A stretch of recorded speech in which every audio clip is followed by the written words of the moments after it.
guys, my name's Laura and I'm the Specky Seamstress. Welcome back to my channel. Today I'm going to be talking to you about the Flint waistband and how much I love it.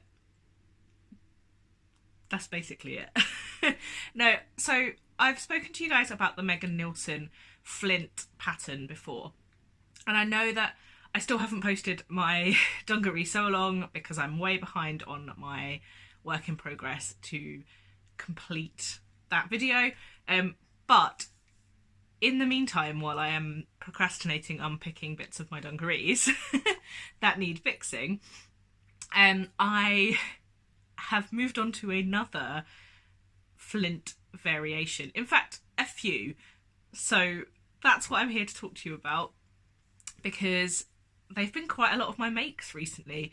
I think I might just be a little bit in love with the Flints generally.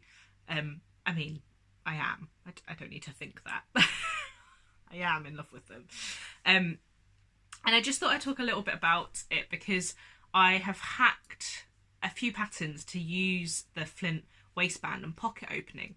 So for those of you that don't know, I will link a video about the Flints up in the corner, but they have an unusual pocket opening. So rather than a zip, like as a fly zip or at the side or the back, the trousers open at the pockets, or at one of the pockets. So at the left pocket, I mean, you could change that to the right if you wanted to. I guess it's the left pocket because it's for right-handed people, maybe? I don't know. If you've made the Flints and you're left-handed, tell me, is it awkward? Because maybe that's why they're the left.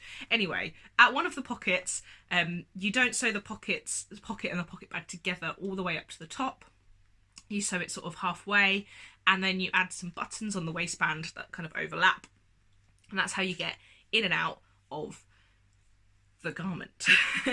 And I made a pair of shorts, not really sure if I was going to love them or not, because I'm not a big fan of straight waistbands usually. I like a curved waistband, but I love the Flints. And I made several versions of the shorts, and I've made many versions of the dungarees. And then I started to think about the full-length trousers. Now, the pattern comes with a full-length trouser version. It is a very wide-legged trouser. And I don't wear wide-legged trousers very often.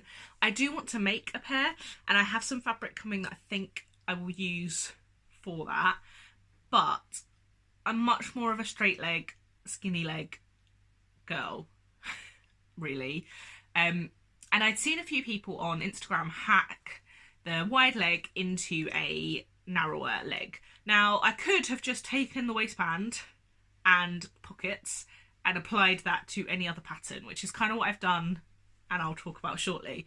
But the crotch curve on the Flints fit me really well. So I was quite happy to hack the tapered leg that I wanted. Now, I don't really remember wearing trousers very much. Normally, if I'm wearing full-length trousers, they're jeans. And I think that's mostly because I haven't really been able to get things in ready to wear that fit me very well. So I've just sort of worn jeans and that's it. So I was quite excited to try it, basically, because I like the idea. I think trousers are a little bit, I mean, not more grown up than jeans, because you can wear jeans as a grown up, but I feel like they've got a slightly more grown up feel about them. And as I've kind of mentioned a few times, I'm trying more styles that I haven't really tried before and seeing how I go with them. So I was quite excited to try this, and having recently made a blazer, which I haven't spoken to you guys about, and it is not the Jessica blazer. I made the By Hand London Victoria blazer. I decided that it would be nice to have a pair of smart trousers to go with it. And I had enough fabric left over. It's a bit of a toile, really wearable, thankfully, but it's kind of a cheap fabric from Walthamstow, just a grey fabric. And what I did was I started off by drawing a horizontal line across each leg that started at the crotch point, basically, at the bottom of the crotch point. And then from that point, I drew a diagonal line down to the hem. And I drew a line down to a predetermined kind of width inwards from the hem. And the way I measured that was I measured around a pair of slippers. Look, you guys know that I am not the most perfect, organised, scholarly person, and I was wearing a pair of slippers and I thought, how am I going to choose how wide I want the leg to be? Because my skinny jeans that I've got are really skinny and they're stretched, so I didn't want to use that. And I was wearing a pair of slippers that kind of, I was like, well, that's about right. So I measured those, and I measured the front and the back, and then I put that in the centre of the hem. So I took the hem length that existed, say it was 20 centimetres, and say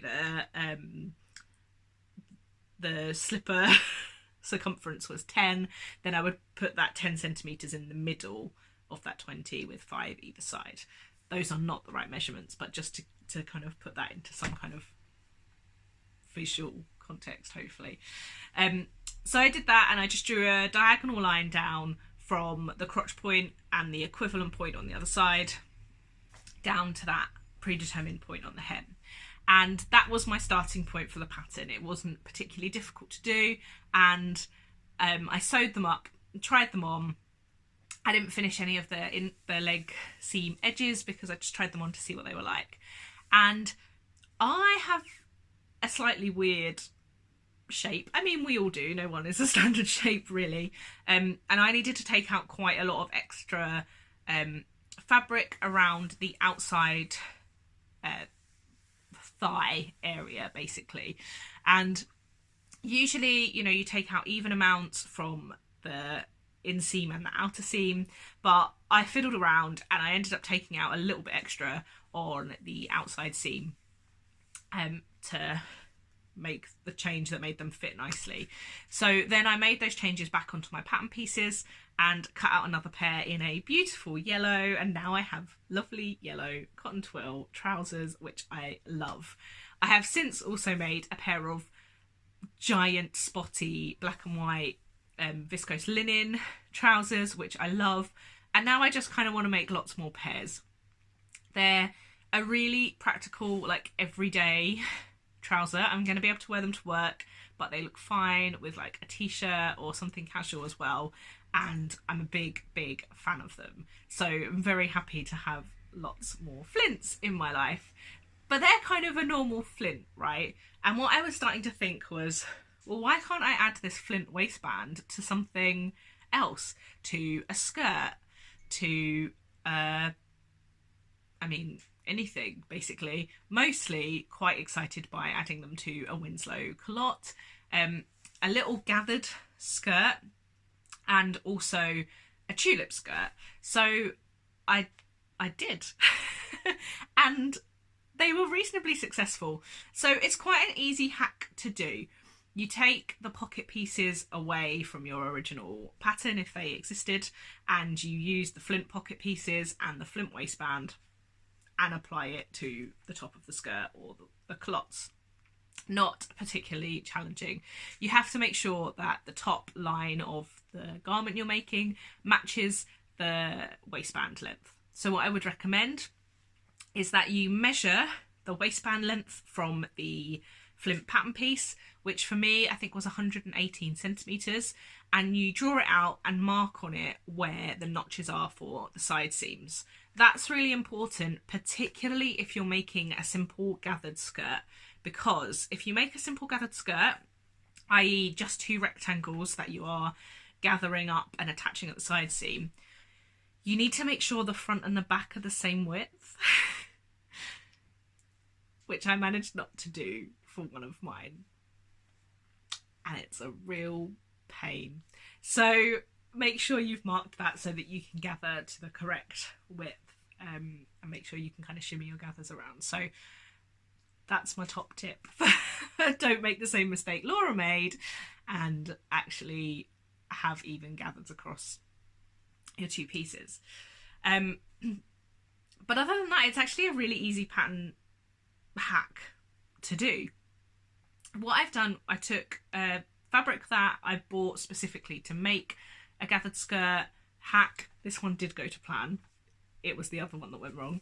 I took the skirt off of a dress that I had made like early on in my sewing days. That is the one that went wrong.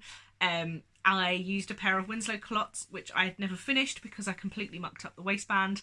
They were due to be an elasticated back pair of Winslow culottes, so I unpicked the waistband, added back in the pleats. So there's a blog on Helen's Closet website that talks about removing the pleats for an elasticated back pair. So I kind of added the pleats back in and applied the waistband, and the tulip skirt, which I hadn't, it was just a brand new make that I'd wanted to make for ages. But so the sew over at tulip skirt, if you go back to my very like first couple of vlogs, I loved, it was like one of my first pattern loves because I love a tulip skirt, and I have had many a ready to wear tulip skirt that I've just loved to wear.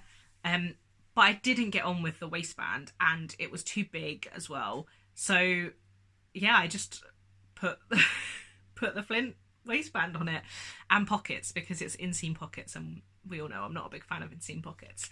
On that note, somebody asked me if I could show them how I anchor pockets into the waist seam, and I've written a blog post for AK Patterns, who designed the Whitney scalloped neck jersey wrap dress that I talked about a couple of weeks ago, and it's going to be going live this week. So I will pop up something in my community page when it is live to let you know, and then you can go check that out. I might do a vlog as well about it, but I'm going to see how well I've explained it in the blog post. Fingers crossed. Yeah, so I've added those, and I love it. And now I just want to put the Flint waistband on everything. All of my Winslow culottes will now have the Flint waistband on them because it's just more comfortable for me. I did love the elasticated back ones that I'd made, but it was quite difficult to get the right length of elastic so that there wasn't so much bunching in the back that it looked a bit odd, but that it was still comfortable to wear because they actually stayed up. I found that my culottes kind of slid down a bit at the back, which isn't ideal. So yeah, I'm wearing my African wax Winslow culottes with the new Flint waistband hack right now, and yeah, I just want more. I just want more of them. So this is me to say, it's early morning, guys. This is me saying, if you love the Flint as much as I do, or even half as much as I do, try putting the waistband on another pattern and see if it notches up that admiration and love for the pattern even more. Because I'm just so happy with them, and yeah, I just want more. I keep looking at all bits of my stash and thinking, oh, they'd be a nice Flint hack of this. And and I've actually bought some really nice linen mixed fabrics to make more trousers from as well. So watch this space for more Flint makes. I should just make a Flint playlist now on this channel because there's going to be so many videos about them. Oh well. Thank you so much for watching, guys. I hope you had a great weekend and have a good week planned full of sewing. Until next time, bye!